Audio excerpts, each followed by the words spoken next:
मेरे channel place classes में स्वागत है। आज के वीडियो लेक्चर में आप कक्षा 10 गणित वास्तविक संख्याएं का प्रश्नावली 1.3 के पहले के उदाहरण को देखेंगे कि कैसे हम इनको सरल करेंगे।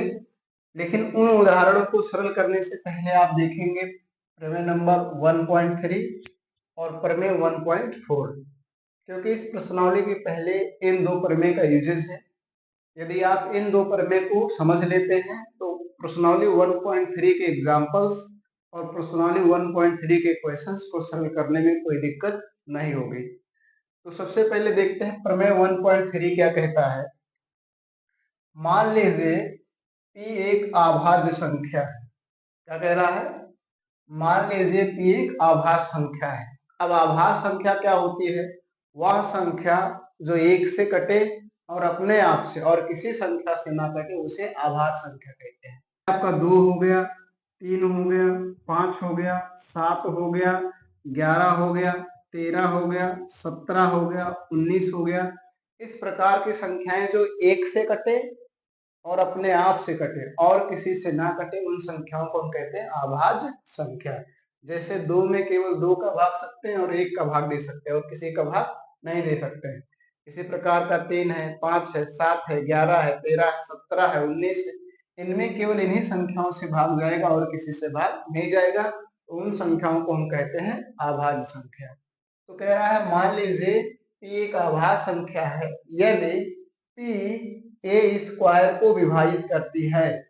यदि p जो है p अभाज्य संख्या जो है ये स्क्वायर को विभाजित करती है तो p जो p है वो ये को भी विभाजित करेगी। ये इस प्रमेय में बताया गया है जहां ये एक धनात्मक पूर्णांक है।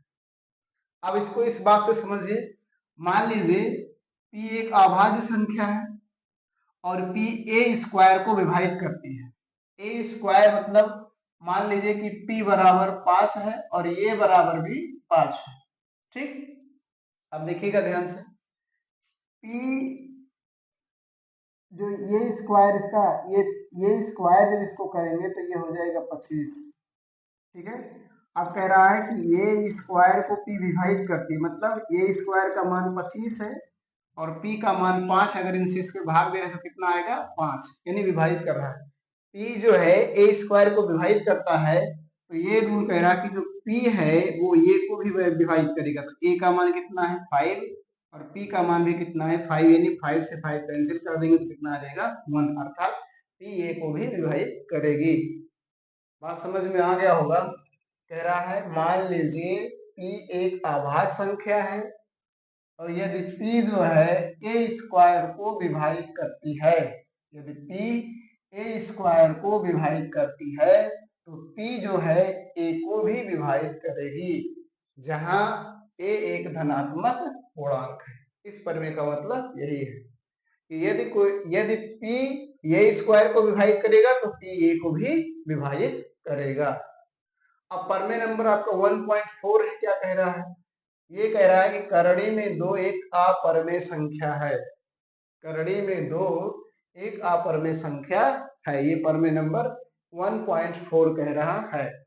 अब यदि इसको आप सिद्ध करना चाहें, अक्सर आपके एग्जाम में, बोर्ड एग्जाम में अक्सर करड़ी में 3, करड़ी में 5, करड़ी में 7, करड़ी में 2 ऐसे संख्याओं को सिद्ध करने के लिए आता है कि सिद्ध कीजिए कि यह एक अपरमेय संख्या है। तो यदि इस प्रमेय को आप समझ लेते हैं तो करड़िम 3, करड़िम 5, करड़िम 7, करड़िम 11 कोई भी हो, किसी को भी आप आसानी से सिद्ध कर पाएंगे। डियर फ्रेंड्स, जब भी ऐसे संख्याओं को आपको सिद्ध करने के लिए आ जाए, यहाँ लिख दिया जाए सिद्ध करो या सिद्ध कीजिए, करड़ी में 2 एक अपरमेय संख्या है, तो क्या करना है मैं आपको बता रहा हूं, ध्यान से देखिएगा। हल डालेंगे और हल डालने के बाद इसका विलोम, इसका उल्टा मान लेंगे। माना कि करड़ी में 2 एक परिमेय संख्या है। माना कि करड़ी में 2 एक परिमेय संख्या है। यहाँ क्या लिखना है? यहाँ क्या लिखा हुआ? अपरिमेय संख्या। तो आपको अपरमेय का उल्टा परमेय होता है। यदि परमेय संख्याएं क्या होती है, अपरमेय संख्याएं क्या होती है ना पता हो तो आप इस चैप्टर के वीडियो लेक्चर 1 को देखिए, आपको पता चल जाएगा कि परमेय और अपरमेय संख्याएं क्या होती है। तो इस तरह से आपको कर लेना है कि माना कि करड़ी में दो एक परमेय संख्या है, करड़ी में दो एक परमेय संख्या है, तब हम क्या कर सकते हैं, तब देखिए करड़ी में जो दो है इसको हम p बाई क्यू के रूप में लिख सकते हैं। यदि कोई संख्या परमेय है तो उसे हम p बाई क्यू के रूप में लिख सकते हैं, अर्थात करड़ी में दो बराबर हो जाएगा p बाई क्यू। लेकिन यहाँ एक बात समझना है, जहां लिखना है, जहां p और q एक सह अभाज्य संख्याएं हैं, जहां p और q एक सहअभाज्य संख्याएं हैं तथा q equal to not zero है। इस बात को आपको याद रखना है। जो p और q है एक सहअभाज्य संख्या है। सहअभाज्य संख्याएं क्या होती है, जैसे मान लीजिए 2/3 लिखा है, तो इन दोनों का उभयनिष्ठ गुणनखंड निकाला जाए, कॉमन फैक्टर, तो इसका भी और इन दोनों का कितना होगा, कॉमन फैक्टर 1, उभयनिष्ठ गुणनखंड 1। तो जब दो संख्याओं का उभयनिष्ठ गुणनखंड 1 हो, अर्थात सरल भाषा में कहें तो उन दोनों संख्याओं में एक के सिवाय और किसी का भाग नहीं जाना चाहिए। देखो 2 में और 3 में एक के सिवाय और किसी का भाग नहीं जाएगा। अगर मान लीजिए आपसे लिख दिया 4/6, तो 4/6 में देखिए 2 का भाग जाएगा और इसमें भी 2 का, दोनों में 2 का भाग जाएगा, मतलब 1 का भी भाग जाएगा और 2 का भी भाग जाएगा, 1 का भी भाग जाएगा और 2 का भी भाग जाएगा। तो 1 के सिवाय और किसी संख्या का भाग जा रहा है तो वह संख्याएं सहअभाज्य संख्याएं नहीं है। लेकिन 1 के सिवाय और किसी संख्या का भाग नहीं जा रहा है तो वह संख्या सहअभाज्य संख्याएं हैं। ठीक है, अब इसी को अगर हम ऐसा लिख दें 4/5, तो इनमें एक के सिवाय और किसी का भाग नहीं जाएगा, तो ये सहअभाज्य संख्याएं हैं। ठीक है, तो आपको सहअभाज्य संख्याएं पता चल गया होगा, जहां p और q एक सहअभाज्य संख्याएं हैं तथा q equal to not zero और q का मान 0 नहीं है। इतनी बात आपको समझ में आ गया होगा। माना कि करड़ी में दो एक परमेय संख्या है, तब हम करड़ी में 2 को a/p के रूप में लिख सकते हैं, जहां p और q एक सहअभाज्य संख्याएं हैं तथा q equal to not zero, q का मान 0 नहीं है। अब इतना करने के बाद क्या करेंगे डियर फ्रेंड्स, अब लिखेंगे दोनों पक्षों का वर्ग करने पर, दोनों पक्षों का वर्ग करने पर, दोनों पक्षों का वर्ग करने पर, तो वर्ग कर दिया जाए, करड़ी में 2 है इसका भी वर्ग कर दीजिए और p/q है इसका भी वर्ग कर दीजिए। तो किसी भी संख्या को यदि वो करड़ी में है वर्ग करेंगे तो उसका करड़ी खत्म हो जाएगा, यानी ये हो गया 2, और इसका वर्ग करेंगे तो ये हो जाएगा p²/q²। ठीक है, p²/q²। अब आपको पता होगा कि यदि किसी संख्या का डिनोमिनेटर जो हर है नहीं लिखा है तो वो 1 होता है, तो यहाँ पर क्या है 1। अब इनका क्रॉस मल्टीप्लाई करेंगे, जिसको हम हिंदी में वज्र गुणन कहते हैं। क्रॉस मल्टीप्लाई मतलब इसका गुणा इसमें कर देंगे और इसका गुणा इसमें कर देंगे। तो जब करेंगे तो क्या आएगा, इसको करेंगे तो आ जाएगा 2q² और इसको करेंगे तो आ जाएगा p²। ठीक है, अब इसको और सरल किया जाए तो ये हो जाएगा p² इक्वल टू हो जाएगा p²/2, मतलब इन दोनों के बीच में 2q² के बीच में 2 गुणे q² है, और आपने पढ़ा होगा जब भी गुणे को चिन्ह को पक्षांतर किया जाए तो वो भाग हो जाता है, यानी बटा हो जाता है। तो q² इक्वल टू हो गया p²/2। अब जो प्रमेय आपने यहाँ पर देखा है उसी प्रमेय का यूज यहाँ पर है, इसी प्रमेय के मदद से इस क्वेश्चन को हल किया जाएगा। तो अब यहाँ देखेंगे जो 2 है p² को विभाजित करता है, और 2 एक क्या है, अभाज्य संख्या, 2 3 5 7 11 17 ये सभी 13 आ 19 ये सभी आपके अभाज्य संख्या है। तो ये एक अभाज्य संख्या है, जैसे यहाँ लिखा है पी एक अभाज्य संख्या से ये भी एक अभाज्य संख्या है। तो 2 क्या करता है, पी स्क्वायर को विभाजित करता है। तो यहाँ लिखेंगे चूंकि 2 पी स्क्वायर को विभाजित करता है। ध्यान से समझिएगा, यहाँ लिखिए चूंकि 2 पी स्क्वायर को विभाजित करता है, चूंकि 2 पी स्क्वायर को विभाजित करता है, इसलिए या आता है भी लिख सकते हैं, इसलिए परिमेय 1.3 द्वारा, परिमेय 1.3 द्वारा, देखिए 1.3 द्वारा यहाँ लिखा है, परिमेय 1.3 लिखा है, परिमेय 1.3 द्वारा 2 पी को भी विभाजित करेगा या करेगी। परिमेय 1.3 के द्वारा जो 2 है वो पी को भी विभाजित करेगी। ठीक, तो आपको बात में समझ में आ गया कि जो यदि 2 पी स्क्वायर को विभाजित करता है तो परिमेय 1.3 द्वारा 2 पी को भी विभाजित करेगी। ठीक है डियर फ्रेंड्स, इतना बात आपको समझ में आ गया कि 2 यदि पी स्क्वायर को विभाजित करता है तो परिमेय 1.3 द्वारा 2 पी को भी विभाजित करेगी। तो आपको पता होगा कि जब कोई संख्या से हम किसी में भाग देते हैं, मान लीजिए सपोज दैट मैंने 3 से यहाँ में 6 में भाग दिया, मैंने 3 से 6 में भाग दिया, तो क्या कितनी बार ले जाएंगे, 2 बार, 3 दूना 6, तो ये कैंसिल हो गया। तो हमें एक संख्या मिलती है जिसको हम कहते हैं भागफल। क्या कहते हैं, भागफल। तो यदि 2 पी स्क्वायर को विभाजित करता है या 2 पी को विभाजित करता है तो हमें एक संख्या मिलेगी जिसको हम कहते हैं भागफल।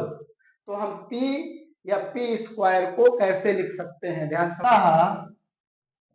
समझिए। अतः हम क्या लिख सकते हैं, अतः हम लिख सकते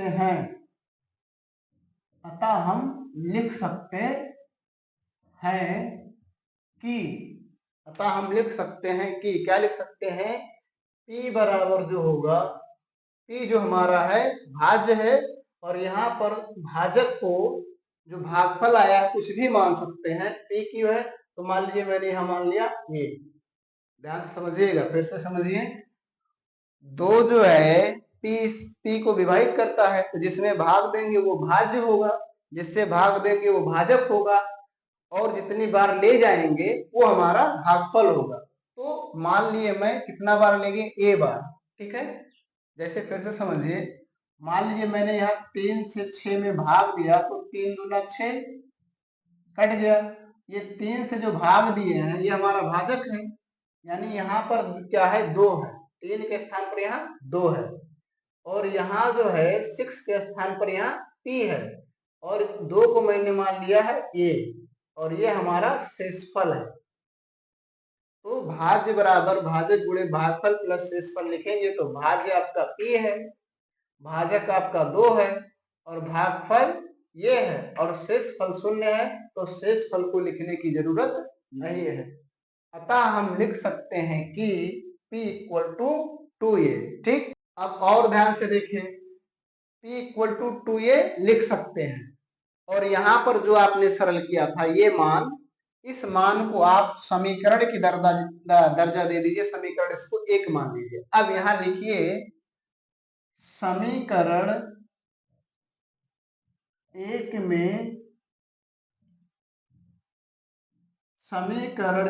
में P का मान रखने पर, समीकरण 1 में P का मान रखने पर, तो यहाँ रख दीजिए समीकरण 1 में P का मान। तो देखिए ध्यान से, यहाँ रखा जाए तो ये Q स्क्वायर है, रहने दीजिए, यहाँ P का मान रखना है 2a, तो 2a चूंकि P स्क्वायर इसलिए इसका स्क्वायर करेंगे बाई 2। ठीक है, देखिए समीकरण 1 यही है, की स्क्वायर लिख दिए, वी स्क्वायर। पी के स्थान पे हमें 2a लिखना है तो 2a लिख दिए, स्क्वायर है स्क्वायर कर दिए। और सरल किया जाए तो ये बनेगा की स्क्वायर बाई 2 का वर्ग 4 और ये गुणे हो जाएगा ये स्क्वायर बाई 2। इस 2 से इस 4 को काट दे तो आ गया 2, यानी क्यू स्क्वायर इक्वल टू आ गया 2a स्क्वायर। और इसको सरल करेंगे तो ये 2 को इधर लाए तो बन जाएगा कि स्क्वायर बाई 2 और इक्वल टू ये स्क्वायर। ठीक, अब और ध्यान से समझिए। अब यहाँ क्या निकला, यहाँ लिखिए कि चूंकि 2q स्क्वायर को विभाजित करता है, विभाजित करता है, यदि 2q स्क्वायर को विभाजित करता है, इसलिए परिमेय 1.3 द्वारा, इसलिए परिमेय 1.3 द्वारा, इसलिए परिमेय 1.3 द्वारा 2q को भी विभाजित करेगा या करेगी, q को भी विभाजित करेगी, विभाजित करेगी। ठीक, q को भी विभाजित करेगी। ध्यान समझिएगा, यहाँ कह रहा है कि 2q स्क्वायर को विभाजित करता है तो 2q को भी विभाजित करेगी। अब देखिए यहाँ जो है 2p को विभाजित करता है और यहाँ जो है 2q को विभाजित करता है, तो इस प्रकार से हम कह सकते हैं कि जो 2 है वो p और q का क्या है, उभयनिष्ठ गुणनखंड है। अतः p और q का उभयनिष्ठ गुणनखंड 2 है, उभयनिष्ठ गुणनखंड 2 है। अतः 2 जो है p और q का उभयनिष्ठ गुणन है, क्योंकि 2 से p में भी भाग जा रहा है और 2 से q में भी भाग जा रहा है, और जिस संख्या से दोनों में भाग जाएगा वो उसके क्या कहलाएंगे, उभयनिष्ठ गुणनखंड। तो p और q का उभयनिष्ठ गुणनखंड 2 है। लिखेंगे जो कि संभव नहीं है, जो कि संभव नहीं है। क्यों संभव नहीं है, जो कि संभव नहीं है क्योंकि, ध्यान समझिएगा, क्योंकि p और q एक सह-अभाज्य संख्या है, p और q एक सह-अभाज्य संख्या है और सह-अभाज्य संख्याओं का उभयनिष्ठ गुणनखंड एक के सिवाय और कोई नहीं हो सकता है। अतः यह मानना गलत है कि करड़ी में 2 एक परिमेय संख्या है, करड़ी में 2 एक परिमेय संख्या है। तब हम कह सकते हैं कि करड़ी में 2, तब हम कह सकते हैं कि करड़ी में 2 एक अपरिमेय संख्या है, करड़ी में 2 एक अपरिमेय संख्या है। ठीक, इस तरह से इस प्रमेय को आपको फॉलो करना है, सिद्ध करना है। ऐसे ही आप ऐसे क्वेश्चंस को, चाहे करड़ी में 2 रहे या करड़ी में 3 रहे या करड़ी में 5 रहे या करड़ी में 7 रहे, कुछ भी रहे करड़ी में, ऐसे ही आपको सिद्ध करना है और इस तरह से आप आसानी से सिद्ध कर सकते हैं। तो डियर फ्रेंड्स, आपने प्रमेय नंबर 1.3 को समझा और प्रमेय नंबर 1.4। डियर फ्रेंड्स, आपके सामने प्रश्नावली 1.3 के पहले के उदाहरण का उदाहरण नंबर 9 है। करड़ी में 3 एक अपरिमेय संख्या है और मोस्ट इंपोर्टेंट क्वेश्चंस है। अक्सर ऐसे क्वेश्चंस यूपी बोर्ड एग्जाम्स में पूछे जाते हैं, तो इसको यदि आप समझ लेते हैं तो आप आसानी से इस क्वेश्चंस को सरल कर पाएंगे। निश्चित है करड़ी में 2, करड़ी में 3, करड़ी में 5 करड़ी में 7 ऐसे किसी संख्या पर आपको सिद्ध करने के लिए दिया जाएगा और आप उसको आसानी से सिद्ध कर पाएंगे यदि इस वीडियो लेक्चर को अंत तक देखते हैं। तो देखिए क्या कह रहा है, करड़ी में 3 एक अप्रमेय संख्या है, इस बात को आपको सिद्ध करना है। तो सबसे पहले आपको हल डालना है और क्या करना है, मान लेना है।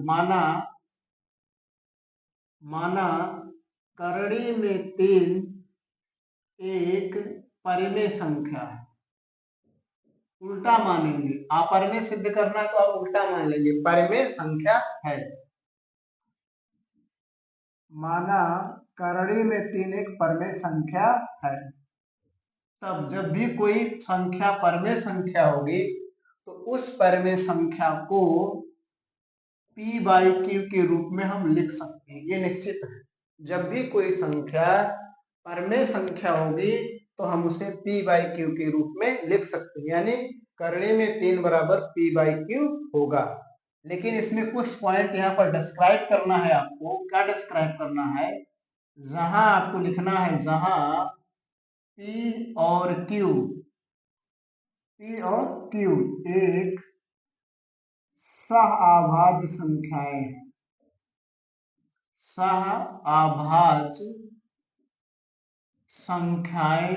हैं। p और q सह संख्याएं हैं और तथा जो आपका q है वो नॉट इक्वल टू 0, 0 के बराबर नहीं है। ये कभी नहीं होगा, कभी भी q का मान 0 नहीं होगा। यदि q का मान 0 हो गया तो वो परिमेय संख्या नहीं होगी। तो इस पॉइंट को आपको बगल में डिस्क्राइब करना है कि जहां p और q एक सह आभाज्य संख्याएं हैं तथा q इक्वल टू नॉट 0।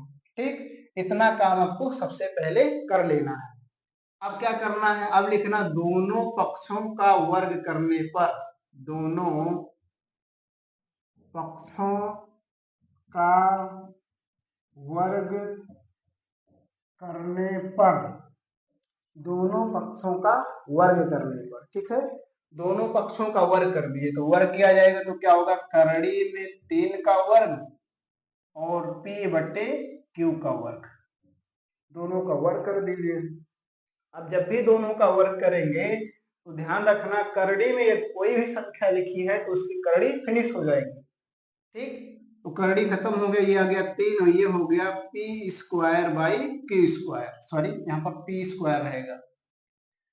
किसी भी संख्या का हर ना लिखा हो तो 1 होता है, कैसे गुणा करेंगे, क्रॉस मल्टीप्लाई, जिसको हम वज्र गुणन कहते हैं। यानी इस संख्या का गुणा इसमें करेंगे और इसका गुणा इसमें करेंगे। तो इसका इसमें किया जाए तो हो जाएगा 3q स्क्वायर और इसका इसमें किया जाए तो हो जाएगा p स्क्वायर।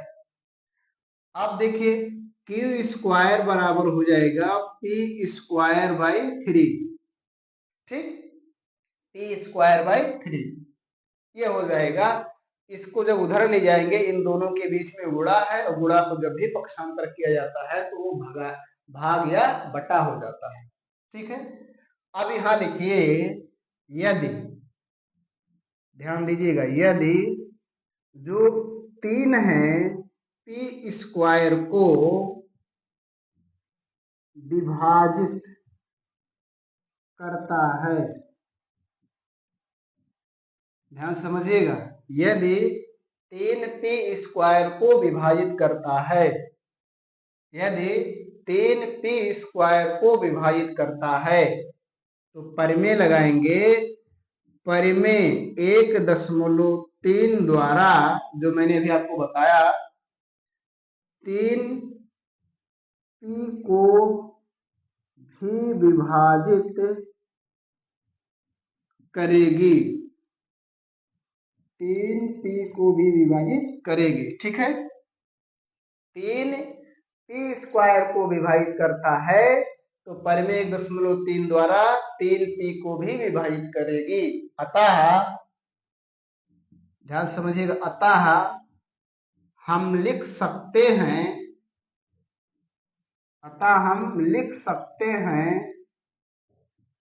कि, ध्यान समझिएगा, अतः हम लिख सकते हैं कि जो p होगा वो 3a होगा। जो a है ये भागफल है। अब इसको मैं और अच्छे तरीके से बताता हूं, जैसे मान लीजिए यहाँ 4 है और मैंने 4 से 12 में भाग दिया, तो हम क्या ले जाएंगे, 4 तियाए 12। या देखिए यहाँ पर 3 है, 3 ही मैं ले रहा हूँ। मान लीजिए मैंने 3 से 12 में भाग दिया, तो 12 में भाग देंगे तो कितने बार ले जाएंगे, 4, 4 तियाए 12, कैंसिल कर दिए। तो ये 3 है जो कि आपका क्या है, भाजक है, और ये 4 जो है ये आपका क्या है, भागफल है, और ये जो आपका है ये भाज्य है, और जो बचा नहीं कुछ है वो आपका है शेषफल। ठीक, अब भाजक आपका 3 है, 3 से भाग दे रहे हैं पी में, तो 3 क्या हो गया, भाजक। और पी को मान लीजिए ये संख्या आपका पी है, और जब भाग देंगे तो कुछ भाग ले जाएंगे, भागफल यानी ये आपका है। तो अगर हम सूत्र के अनुसार लिखें तो क्या होता है, भाज्य बराबर, तो भाज्य हमारा पी है, भाजक, भाजक कितना है, 3 है, गुणे भागफल, भागफल ये है तो ये लिख दिए, और शेषफल 0 है, तो प्लस शेषफल 0 लगाने की यहाँ पर कोई जरूरत नहीं है, क्योंकि 0 को ऐड करने से इसके वैल्यू में कोई चेंजिंग नहीं होगा। तो अतः हम लिख सकते हैं P इक्वल टू 3 है। ठीक, अब ये जो यहाँ पर आपने किया था इसको समीकरण 1 दर्शाना है आपको। ये पहले भी कर सकते हैं या बाद में भी, जब आप सरल कर रहे थे तभी भी दर्शा सकते थे। इस जो P का मान है इस समीकरण 1 में रखना है, P का मान समीकरण 1 में रख दिया जाए, तो यहाँ लिखिए समीकरण 1 में P का मान रखने पर, समीकरण 1 में P का मान रखने पर, तो समीकरण 1 यही रखा जाए। देखिए यहाँ Q स्क्वायर है, Q स्क्वायर बाई P, तो P का मान है 3a, इसका स्क्वायर स्क्वायर कर देंगे, बाई 3 लिखा है, 3 लिख देंगे। ठीक है, आगे समझिए।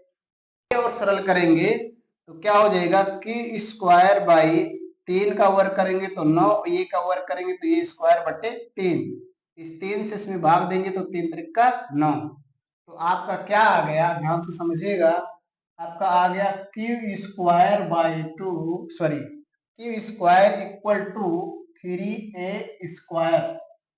अब 3 को इधर लाइए तो क्या हो जाएगा, Q square by 3 equal to a square. अब यहां भी वही निष्कर्ष निकला, यदि 3Q स्क्वायर को विभाजित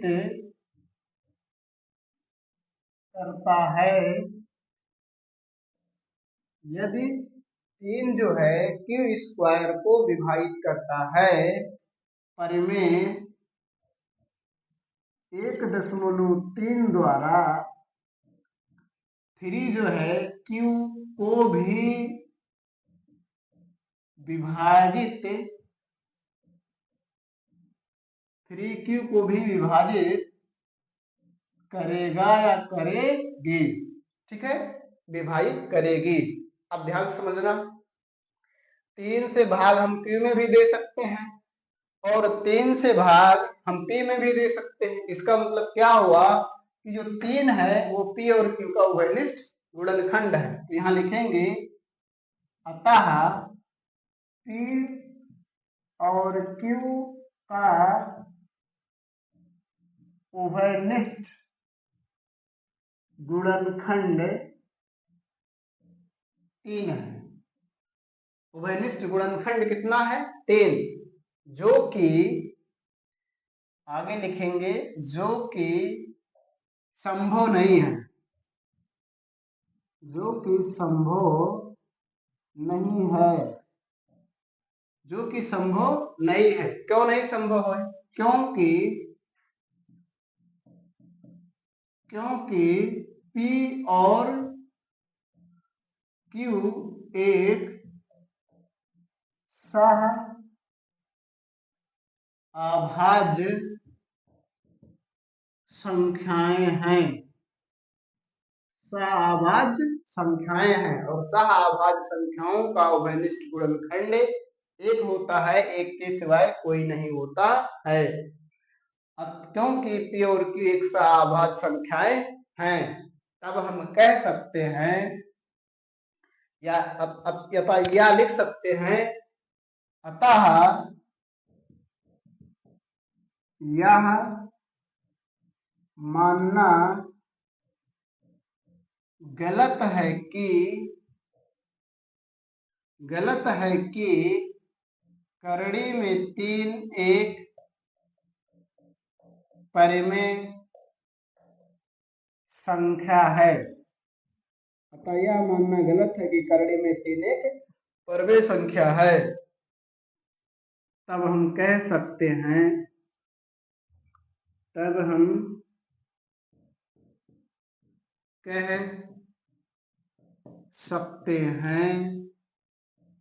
कि करड़ी में 3 एक अपरिमेय संख्या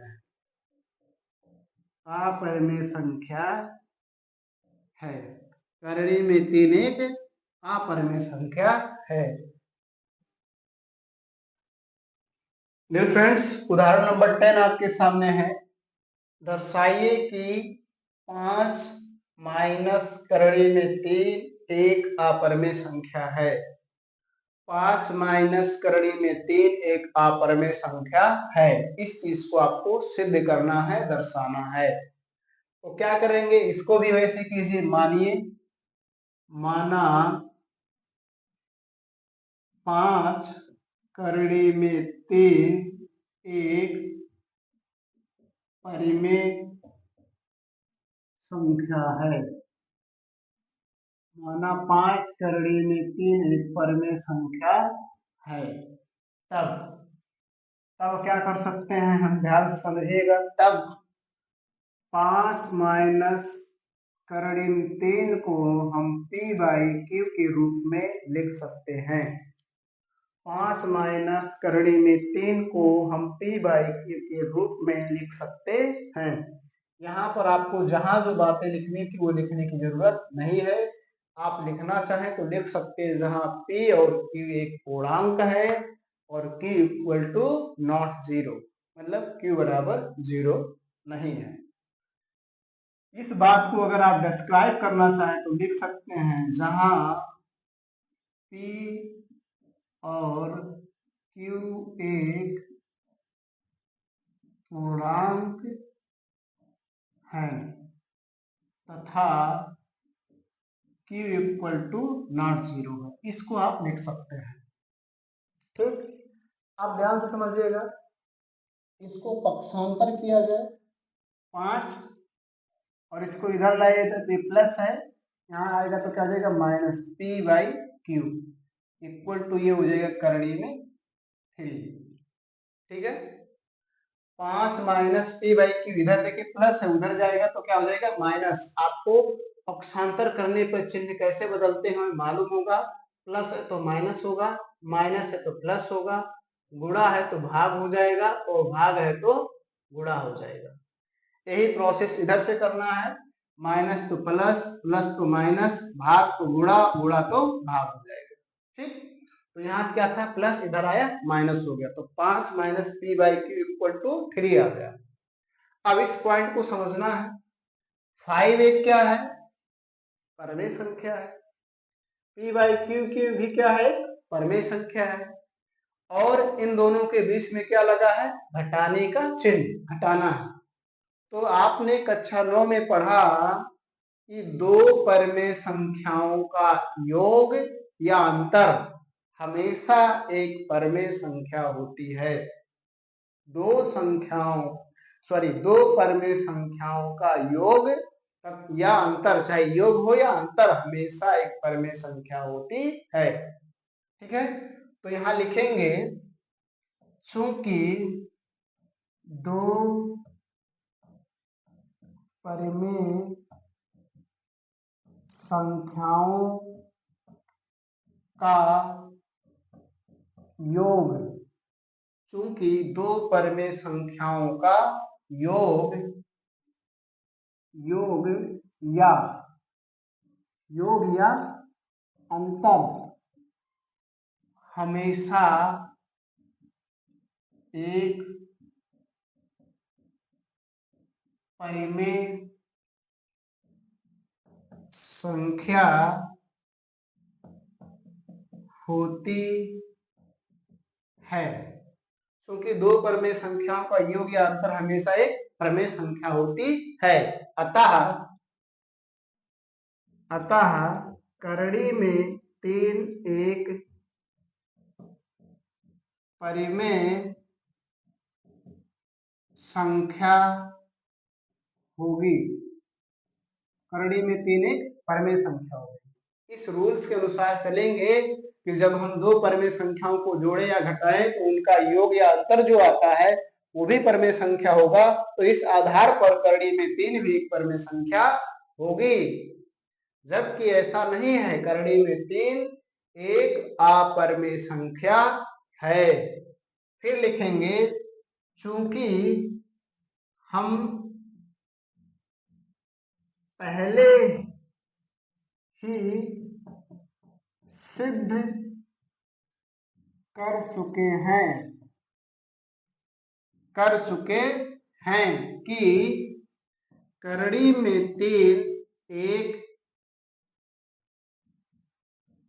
अपरिमेय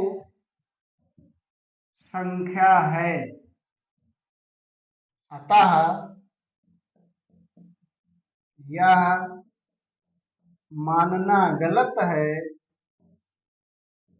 कि 5 माइनस करड़ी में 3 एक परिमेय संख्या है, परिमेय संख्या है। अतः यह मानना गलत है कि 5 करड़ी में 3 एक परिमेय संख्या है। तब हम कह सकते हैं कि 5 करड़ी में 3 एक अपरिमेय संख्या है, अपरिमेय संख्या है। डियर फ्रेंड्स, जो भी मैं लिख रहा हूँ उस लैंग्वेज को बोल के लिख रहा हूँ। इस लिखावट से अगर आपको कंफ्यूजन हो रही है तो आप सुने हुए बातों से इन सेंटेंसों को आराम से लिख सकते हैं। ठीक फ्रेंड्स, आपके सामने उदाहरण नंबर 11 है। दर्शाइए कि 3 करड़ी में 2 एक अपरिमेय संख्या है। 3 करड़ी में 2 एक अपरिमेय संख्या है। तो आपको सर्वप्रथम सबसे पहले हल डालना है, फिर मानना है। माना 3 करड़ी में 2 एक परिमेय संख्या है। हमेशा ऐसे संख्याओं में इस तरह से मान लेना है। आपको क्या लिख देना है? लिखना है कि माना 3 करड़ी में 2 एक परिमेय संख्या है, परिमेय संख्या है। तब देखिए क्या कर सकते हैं, हम इसको लिख सकते हैं 3 करड़ी में 2 को पी बाई क्यू के रूप में। ठीक है, जहां हम दर्शा सकते हैं, जहां पी और क्यू एक पूर्णांक है तथा q equal to not zero. P और क्यू एक पूर्णांक है तथा q equal to not zero. अब इसको और सरल किया जाए तो इसको हम क्या कर सकते हैं, देखिएगा ध्यान से। इसको और सरल किया जाए तो हम इसको ऐसे लिख सकते हैं, करड़ी में 2 equal to P by 3 Q. करड़ी में 2 equal to P by 3 Q. ठीक है, इस 3 का इधर मल्टीप्लाई कर देंगे तो हो जाएगा पी बटे 3 क्यू।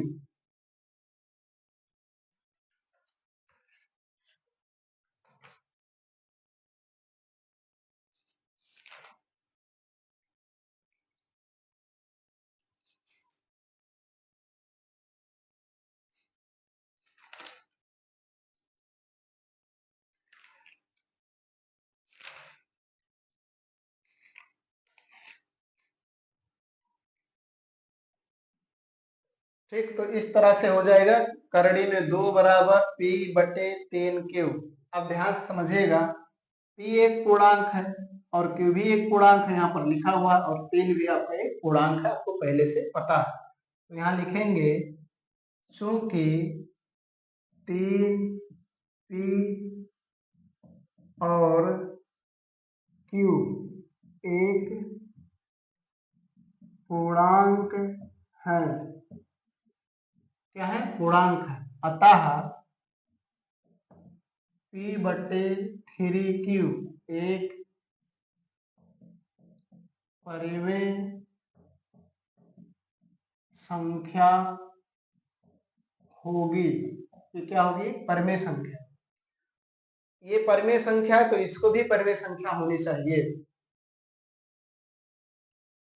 3 P और Q एक पूर्णांक है, अतः P/3Q एक परिमेय संख्या होगी, क्योंकि पूर्णांक है तो परिमेय संख्या होगी।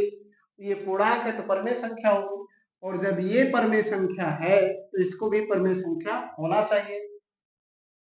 तो इसलिए कह सकते हैं, इसलिए ऐसे आप लिख भी सकते हैं, इसलिए करड़ी में 2 भी एक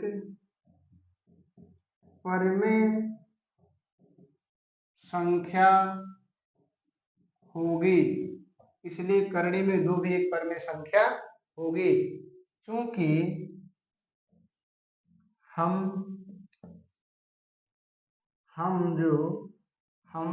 पहले ही सिद्ध कर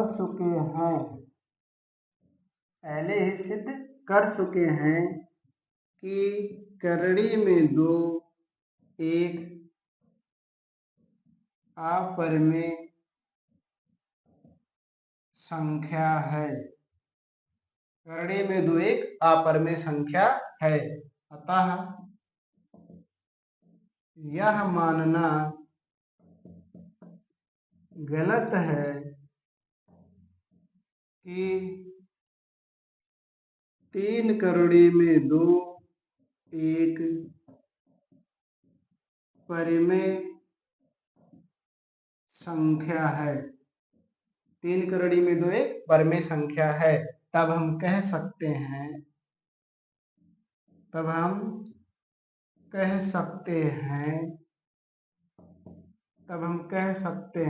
कि 3 करड़ी में 2 एक अपरिमेय संख्या है, एक अपरिमेय संख्या है।